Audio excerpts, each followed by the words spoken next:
and he talks about the impact it would have on our fiscals and our debt sustainability issues. We're dealing with a debt, public debt of a little over 450 billion cedis now. Let's go on to Zoom. Poku is an energy analyst, and also joining me as well is Gideon Ofosu-Piesa. Dr. Gideon Ofosu-Piesa is an energy economist and minerals analyst. Gentlemen, good evening. Thank you so much for joining us on Ghana Tonight. I started with you, Kwadwo. You raised some fundamental concerns about this arrangement. The minister has attempted giving some detail about the percentage that large companies, oil mining companies, that's gold mining companies will give to the Bank of Ghana, and then the small-scale miners, how much they're supposed to, in fact, they're supposed to sell all their gold to the PMMC, as well as the miners under the community mining scheme. Do these tick the boxes for you? Yeah, good evening, Alfred, and good evening to your viewers. Thanks for having me. And before I go on to answer your question, let me say this. In times like this, when the likes of yourself and other stations called me Poku, you're calling me for my expert opinion. Indeed. You're not calling me for my personal opinion. That's right. And many a times when we go on to give our expert opinion, people will now come on and say, oh, but this can be done. Why are you saying it cannot be done? If we, the experts, only speak to the numbers and we speak to the issues, it's not about can be done or is it possible in the long term. If you look at the statement that came out of the Vice President's office and what he went on to reiterate at the event over the weekend, he was very emphatic the timelines of when he wants this thing done. And some of us have said that if you come to me and you want to do something like this, in the short term, I'll tell you it's not possible. But everything is possible in the long term where you put a lot of planning and a lot of deliberation into it. Now, let me go to answer your question. The 20% of gold coming from the large-scale mining, if you look at the Minerals Commission numbers, okay, the 20% from the large-scale miners will only give you 566,000 ounces of gold a year.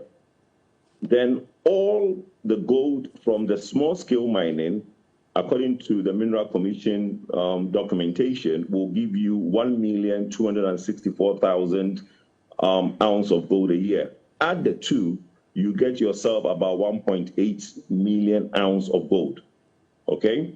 Now, if somebody is to say that I'm trying to do this exercise in parts so that I'm not trying to supply all the, and Alfred, you said something earlier. You were talking about crude oil. I'm afraid this policy is not for crude oil. This policy is for refined products.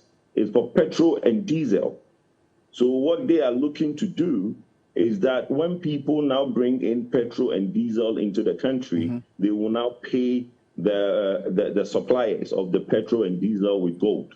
So like I said earlier, if you have 1.8 million ounces of gold a year, okay, that would only be part payment of the total bill that we have in the country. As we speak, we need about $400 million a month to meet our import bill for petrol and diesel. So if you are to calculate using today's ounce, the value of gold in the world market, which is about $1,741 per ounce, you will need about 230,000 ounces of gold every month to do this transaction, which is way short of the amount of gold you get in a year, because the total in a year, if you're using the 230,000 value, you will get about 2.76 million of ounce in a year. That's what you need to now sell that much petrol and diesel into our market. For me, say it again. Yeah, I get a point. And you're doing the mathematics. Now, it means that even all things being equal, with the 1.8 million ounces of gold we are set to produce in a year, we will still not be able to meet the said amount of money to get finished products into the country, essentially. No, not at all. But then again, you see, the conversation that is being had is that, well, this policy is not to pay for all, but it is to reduce the import bill, which is a good idea. But then that defeats the statement the vice president made over the weekend. He was very emphatic that this policy is now going to make sure that when you are calculating the price of petroleum products, there is not going to be any dollars in there. You are going to use cedis because all the gold is to be used, will be bought with cedis. What we can see with the possibility, the amount of gold that is available to you within the next 2 years, it's not up to the amount of gold you need in a year. So even if government is to put policies in place to ramp up the gold production in the small scale mining or convince the large scale miners to probably sell a little bit more than the 20% to government, you will still need to run this policy side by side the traditional way of buying petroleum products into the country. So if somebody is telling me that from March or from October or from next year, anytime in 2023, we are no longer going to use dollars in the calculation of petroleum products, and as a result, it's going to come down, that is where we, the experts, are saying, I'm sorry, hold on, it's not possible, okay? It's not possible because you do not have enough gold in this country, as per the letter issued by Honorable Jinapo, to buy all the products coming into the country. So you have to run this policy side by side, the existing one. Then over a period, you might now get more people to buy into this policy. One of the things I have said is that it's quite strange that government does not play any role in the value chain of petroleum products into the country. So if you intend to change how payment is made in that system, where you, the government, don't play any role, you have to engage the three parties that are involved. You have to engage the OTC, the oil trading companies that bring products into the country. You have to engage the BDCs and the OMCs, who are the ones that receive these products. Right. Then you have to engage the stakeholders in the system to find out if it's possible that you can now even implement this. One of the biggest challenges we have in our downstream is credit. Today, every OMC and BDC uses something like an LC, which uses 60 days to 90 days. The shortest LC is 45 days, which is hardly to come by. Most people use a 60 to 90 days credit. So what it means is that if you're going to run this policy and there is a system which has 60 to 90 days credit, it means you need double the amount of gold you have to be able to supply the market, because nobody does spot buy. The wells, all the companies do not do spot buy. And you're saying with this quantity of gold we don't even have, and the projection, we cannot even produce that much to even meet this said amount of money to do that kind of barter system. But Dr. Piesa, I bring you in at this point. Now, I made reference to the crude oil prices and the gold prices on the world market. Now, yes, we do know this is for finished product. Some have made the proposal, and look, instead of scrapping the existing process, sell the gold at this 10 times price of the crude oil, you still have forex, you still have dollars to be able to purchase the said amount of crude oil that you need from this said cheaper sources.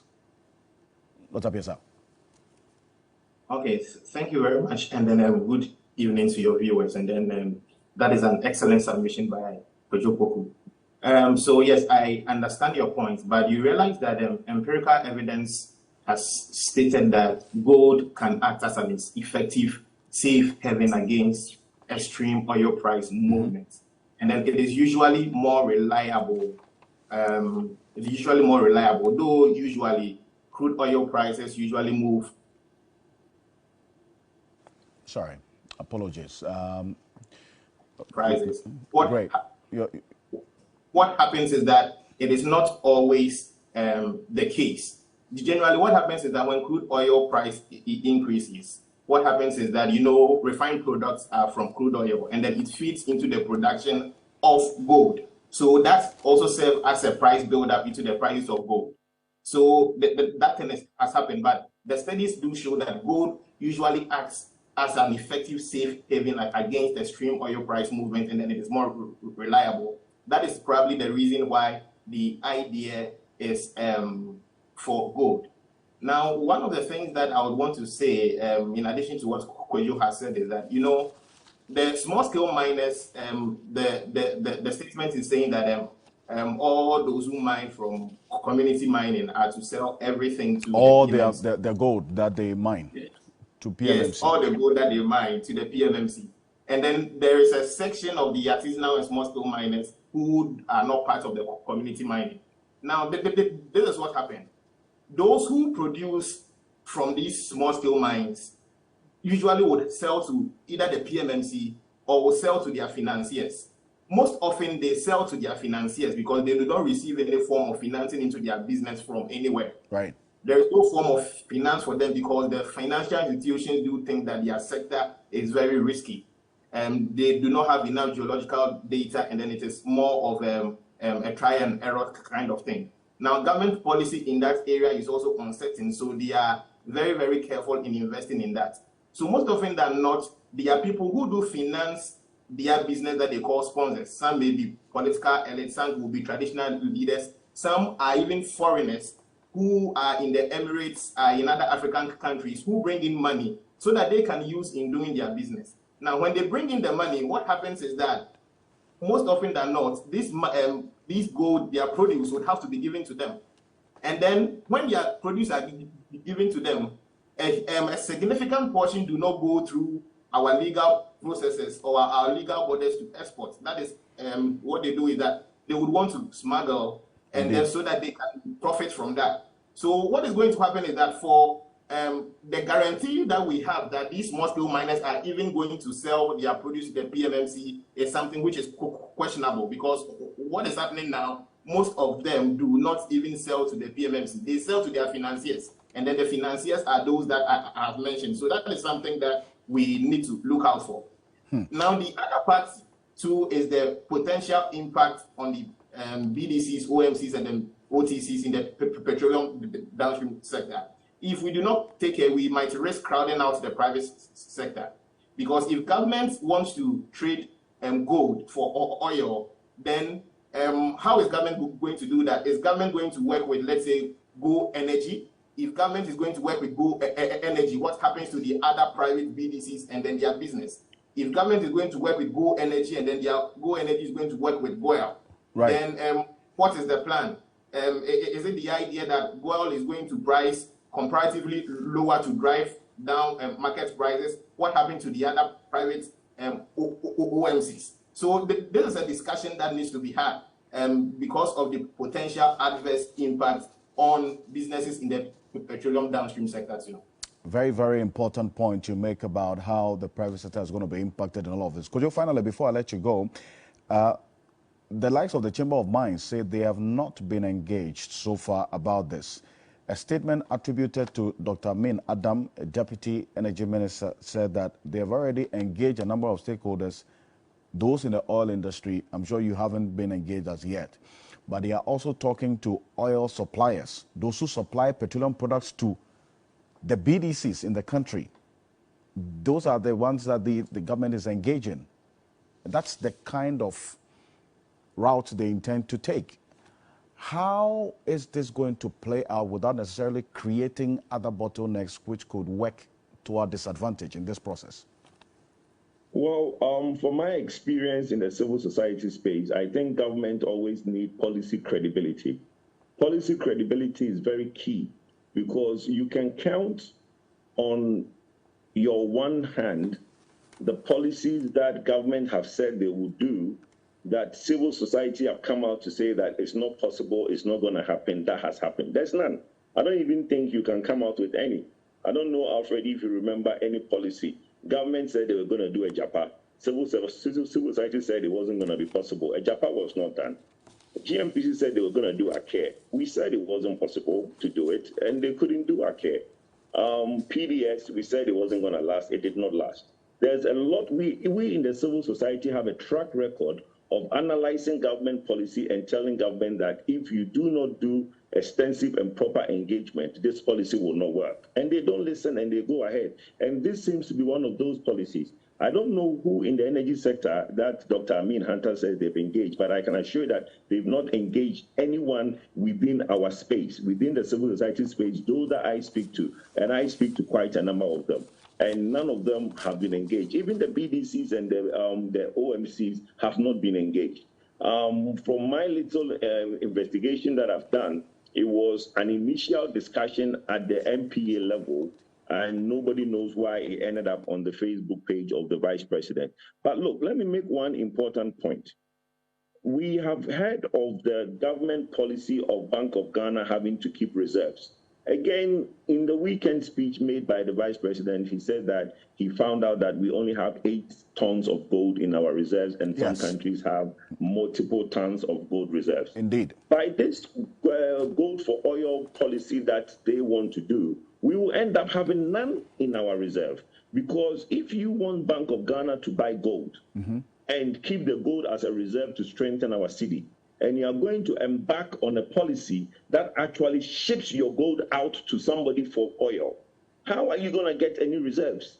So if we want to have Bank of Ghana keep reserves, and these very reserves that we want Bank of Ghana to keep, this 20% being sold by the big mining companies, are the ones that we are relying for Bank of Ghana to keep at reserves.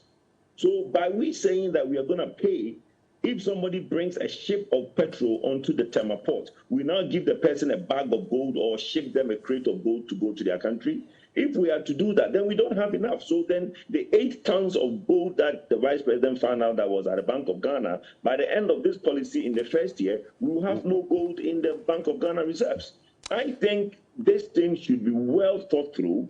Stakeholders and the participation companies should be engaged. What can be done is that the gold certificates can be used as guarantee for supply of these products, okay? So that in the long term, we will now be able to now build a certain system where we do not need LCs to now import. We can now use gold certificates to do the importation. Those are some of the innovative things that can be done in the long term, but in the short term, it will be difficult. Kwadwo Poku, thank you so much. And these are critical questions and concerns, the analysis being made to ensure that you and I, the Ghanaian people, get value for money, ensuring that the right things play out. Kwadwo Poku is an energy analyst, and then also Dr. Gideon Piesa, thank you so much as well, is an energy economist, also joining us on Zoom. Appreciate your company, gentlemen. This is Ghana Tonight. Stay